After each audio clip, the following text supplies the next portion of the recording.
அஸ்ஸலாமு அலைக்கும் வரஹ்மத்துல்லாஹி வபரகாத்துஹ். லா தஹ்சன், கவலை கொள்ளாதீர். எதை குறித்து சகோதரரை கவலை கொள்ள வேண்டாம்? எதிர்காலத்தை குறித்து, நாளையை குறித்து. நாளை என் வாழ்க்கையில் என்ன நடக்கும்? எதை நான் பெறுவேன், இழப்பேன்? யாரிடத்திலே வந்து சேருவார்கள்? யாரை விட்டு நான் பிரிவேன்? ஒருவேளை என்னுடைய தொழிலில் நஷ்டம் ஏற்பட்டால், ஒருவேளை எனக்கு வேலையை அவர்கள் நிறுத்திவிட்டால், ஒருவேளை நான் மரணித்து விட்டால் என் குடும்பத்தின் நிலைமை என்ன? பிள்ளைகளின் எதிர்காலம் என்ன? ஒருவேளை என்ற 1000 எதிர்காலத்தை பற்றிய கேள்விகளின் பயத்தோடு ஒரு மனிதன் இன்றைய நேரத்தை கழிப்பதால் அந்த பயமே அவனுடைய இன்றைய நாளையும் அழித்து நிகழ்காலத்தை தரைமட்டமாக்கி விடுகிறது. அந்த கவலையிலேயே மூழ்கி எதிர்காலத்தை நோக்கி நகராமல் இருளில் ஒரு மனிதன் தன்னை ஆக்கிக் கொள்கிறான். என் தோழனே, என் சகோதரனே, நாளை என் வாழ்வில் என்ன நடக்கும்? நான் எதை நோக்கி செல்கிறேன்? எதை நான் பெறுவேன் என்ற கல்வி யாரிடத்தில் இருக்கிறது? இறைவன் சொல்லுகிறான், எந்த ஒரு உயிரும் அறியாது அது நாளை எதை செய்யும் என்று. இறைவன் மேலும் சொல்லுகிறான், ஒரு செயலை நாளை நான் செய்வேன் என்று சொல்லாதீர்கள். எதுவரை?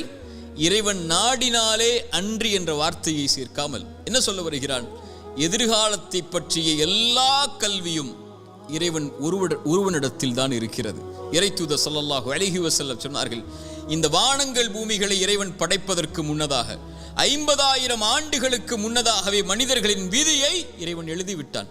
எவ்வளவு நாள் இவன் வாழ்வான், எவ்வளவு நாளில் மரணிப்பான், எதை பெறுவான், எதை இழப்பான், இவனுடைய வாழ்வாதாரம் என்ன, இவனுடைய சொத்து என்ன, இவனுடைய நஷ்டம் என்ன, இவனுடைய உறவு என்ன, இவன் பிரிவது என்ன, எல்லாம் எழுதப்பட்டு விட்டது. வானங்கள் பூமி படைப்பதற்கு 50,000 ஆண்டுகளுக்கு முன்னதாகவே தாயுடைய கருவறையில் அவன் இருக்கும் போதே மீண்டும் அதை உறுதிப்படுத்தினான். இறைத்தூதர் ஸல்லல்லாஹு அலைஹி வஸல்லம் சொன்னார்கள், நல்லா கேட்டுக்கோங்க, உள்ளத்தை தட்டி இந்த ஹதீஸை அந்த உள்ளத்துக்கு சொல்லிக் கொடுங்க. எந்த ஒரு உயிரும் இந்த உலகத்தில் இருந்து மரணிக்காது அதனுடைய வாழ்வாதாரத்தை முழுமையாக்காமல். சுப்ஹானல்லாஹ், மீண்டும் சொல்கிறேன், எந்த ஒரு உயிரும் இந்த உலகத்தில் இருந்து மரணிக்காது அதனுடைய வாழ்வாதாரத்தை முழுமையாக்காமல். இவன் எதை பெறுவான், எதை இழப்பான், இவனுடைய சொத்து என்ன, இவனுடைய செல்வம் என்ன, ஒரு மனிதன் தன்னுடைய கடைசி சொட்டு தண்ணீரை அருந்தும் வரை, ஒரு மனிதன் தன்னுடைய சுவாச காற்றின் கடைசி மூச்சை இறைவன் எழுதியதின்படி சுவாசிக்கும் வரை மரணம் வராது. ஏன் பயப்படுகிறாய் எதிர்காலத்தை பற்றி? இது எழுதப்பட்டு விட்டது உன்னுடைய வாழ்வாதாரம். எதை பெறுவாய் என்று, எதை இழப்பாய் என்று. நீ செய்ய வேண்டியதெல்லாம் அதை நோக்கி நகர வேண்டியது மட்டும்தான். சோகம் வந்துவிட்டால், கவலை வந்துவிட்டால், இழப்பு வந்துவிட்டால், பிரிவு வந்துவிட்டால், இருட்டு அறையில் உட்கார்ந்து கொண்டு கண்ணீர் வடிப்பதை விட கிளம்பிச் செல் வெளிச்சத்தை நோக்கி. உனக்கு பெற இருக்கின்ற அதிசயங்கள் ஏராளம் உன்னுடைய எதிர்காலத்தில். அதை நோக்கி செல் என்பதுதான் இறைவனும் இறைத்தூதரும் நமக்கு காட்டக்கூடிய வழி. மூசாவுடைய தாயிடமிருந்து பாடம் படிப்போம் வாருங்கள். மூசாவுடைய தாய் ஒரு ஆண் குழந்தையை பெற்றெடுக்கிறாள். எப்படிப்பட்ட காலம்! ஃபிரவுன் கொடுங்கோலன் ஆண் குழந்தைகள் பிறந்தால் கையால் அறுத்து தூக்கி எறிந்தான் மனித சிறுவர்களுடைய குழந்தைகளை. மூசாவுடைய தாய் பயந்தார்கள், இந்த குழந்தையை ஃபிரவுன் கண்டுவிட்டால் கொன்று விடுவானே. இறைவன் சொன்னான், மூசாவுடைய தாயை, முடிந்தால் அந்த குழந்தைக்கு உணவை கொடு, இல்லை என்றால் ஆற்றிலே கொண்டு போய் விட்டுவிடு. அவ்வளவுதான், நான் சொல்கிறேன் செய், எதிர்காலத்தை நான் முடிவு செய்கிறேன், நீ செயல்பட, அவ்வளவுதான். என்ன செய்வேன் தெரியுமா? நீ ஆற்றிலே விட்டால் இந்த குழந்தையை உன்னுடைய கரத்திலே மீண்டும் நான் கொண்டு வருவேன். எப்படி? இறைத்தூதர் மூசாவாக. ஆற்றிலே விட்டார்கள். இறைவன் சொன்னான், அவன் பார்த்துக் கொள்வான் எதிர்காலத்தை, இந்த மூசாவுடைய எதிர்காலத்தை என்று. அந்த குழந்தை கரை ஒதுங்கியது எங்கே? ஃபிரவுன் எந்த குழந்தை கையில் கிடைத்தால் அறுத்து விடுவான் என்று பயந்தார்களோ அந்த ஃபிரவுனுடைய அரண்மனையுடைய வாயிலில் எடுத்தார்கள். ஃபிரவுனுடைய மனைவி அழகாக இருக்கிறதை, இதை வளர்த்து விடுவோம் என்று முடிவெடுத்தார்கள். ஃபிரவுன் அதை அந்த குழந்தைக்கு உணவை கொடுப்பதற்கு பெண்களை தேடினான். மூசாவுடைய தாய் அழைத்து கொண்டு வரப்பட்டார்கள். அவர்களுடைய கரத்தில் மூசா அலைஹிஸ்ஸலாம் ஒப்படைக்கப்பட்டார்கள். இறைவன் சொன்னான், திருப்பி கொண்டு வருவேன். எப்படி ஒப்படைக்கப்பட்டார்கள்? இறைத்தூதர் மூசாவாக. மூசாவுடைய தாய் பயந்தார்களா எதிர்காலத்தை? நபி யாக்கூப், நபி யூசுப் அலைஹிஸ்ஸலாம் விட்டார்கள். அவர்களுடைய சகோதரர்கள் கிணற்றிலே பயந்தார்களா? அவர்களை அந்த கிணறு தான் அவர்களை அரண்மனைக்கு கொண்டு சென்றது. அவர்கள் சிறையில் அடைக்கப்பட்டார்கள். அந்த சிறைச்சாலை தான் அவர்களை சிம்மாசனத்திலே உட்கார வைத்தது. நபி யூசுப் பயந்தார்களா? எத்துணை இறைத்தூதர்களுடைய வாழ்க்கை ஆரம்பத்தில் எப்படி இருந்தது? இறைவன் சொன்னான், எதிர்காலத்தை பற்றி அவர்கள் கவலைப்படவில்லை. நபி நூஹ் கப்பல் கட்டினார். அங்கே வெள்ளம் இருந்ததா, ஆறு இருந்ததா, மலையை இறைவன் கொண்டு வருவான் என்று சொன்னால் அவன் கொண்டு வருவான். என் வாழ்வை சிறந்ததாகத்தான் இறைவன் அமைத்திருப்பான் என்று நான் நம்புகிறேன். அவன் அப்படித்தான் அமைத்திருப்பான். இன்று சோகம் நாளையது மகிழ்ச்சியாக மாறும். இன்று கண்ணீர் நாளையது அது சந்தோஷமாக மாறும். இன்றைய ஏழ்மை நாளை செல்வமாக மாறும். இன்றைய குழந்தையின்மை நாளை சிறந்த குழந்தையாக மாறும். இன்றைய உறவின் பிரிவு இதைவிட சிறந்த உறவை எனக்கு கொடுப்பான். இன்றைய இழப்பு இதைவிட அல்லாஹ் என்னை படைத்த இறைவன் இதைவிட சிறந்த ஒன்றை எனக்கு கொடுப்பான் என்ற நம்பிக்கையில் அவன் நகர்வான் வாழ்க்கையில். இறைத்தூதர் ஸல்லல்லாஹு அலைஹி வஸல்லம் சொன்னார்கள், இறைவன் மீது வைக்க வேண்டிய நம்பிக்கையை நீங்கள் உறுதியாக வைத்தால் எல்லா நேரங்களிலும் என் இறைவன் மீது நம்பிக்கை வைக்கிறேன், அவன் எனக்கு போதுமானவன்.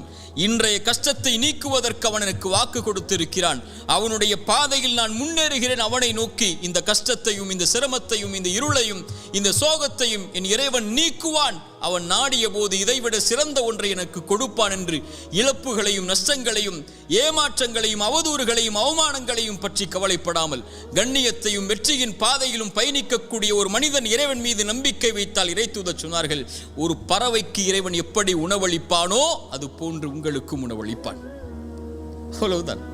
பறவைக்கு உணவளிக்கக்கூடியவன் உங்களுக்கும் உணவளிப்பான். ஆனால் அந்த பறவை, இறைத்தூதர் சொன்னார்கள், காலையில் வயிறு காலியாக செல்கிறது, மாலை வயிறு நிரம்ப திரும்பி வருகிறது.